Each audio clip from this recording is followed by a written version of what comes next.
исроил адесания, яке аз маъруфтарин ҷанговари UFC фикри ҷиддӣ дар бораи ҷанги Ислом Махачев ва Ҷек Делла Мадалина гуфт.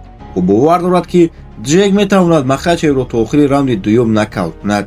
ба фикри ӯ Ҷек зарбаҳои хеле сахт дорад ва агар ҷанг дар стойка монад, барои Ислом вазъият мушкил мешавад. Адесания гуфт, ки Ислом яке аз ҷанговари қавӣ дар Доғистон аст, лекин ӯ фикр мекунад, ки Ҷек метавонад аз замин бархеста ҷангро дар боло нигоҳ дорад ва дар стойка бартарӣ аз ӯ мешавад. ин рақобат 15 ноябр дар чорабинии UFC 322 дар Нью-Йорк баргузор мешавад.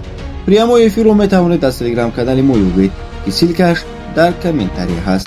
салом алейкум дӯстони ММА, ба канали мо хуш омадед ва мо беҳтарин ва тозатарин хабарҳоро аз ҷаҳони ММА пешкашатон мекунем. Здесь сзади у нас, кстати, та же самая модель, но уже со вставками вместо кожи флотера. Здесь идут вставки из черной натуральной замши.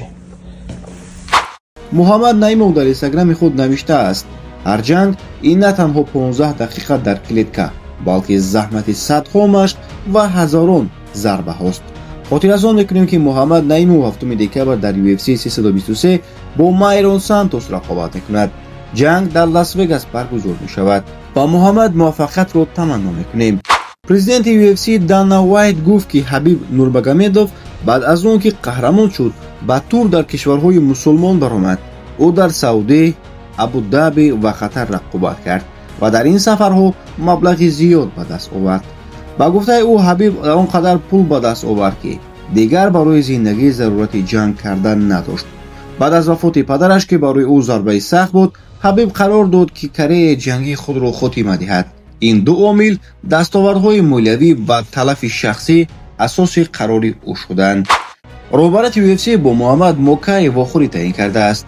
Муҳаммад Мокаев ҷангҷӯи бебухт ва қаҳрамони Brave FC дар вазни сабук метавонад ба зудӣ ба UFC баргардад. худи Мокаев дар суҳбат бо промоутери рус Камил Гаджиев гуфт, ки ӯ бо раҳбарияти UFC вохӯрӣ хоҳад кард. ҳоло Мокаев ба Қатар парвоз мекунад, ки дар он ҷо 22 ноябр мусобиқаи UFC баргузор мешавад ва ӯ бо роҳбарияти лига вохӯрӣ хоҳад дошт. Арман гуфт, ки варзишгарони Русия ва кишварҳои СНГ нисбат ба дигар варзишгарон дар лигаи UFC ҳолати заиф доранд.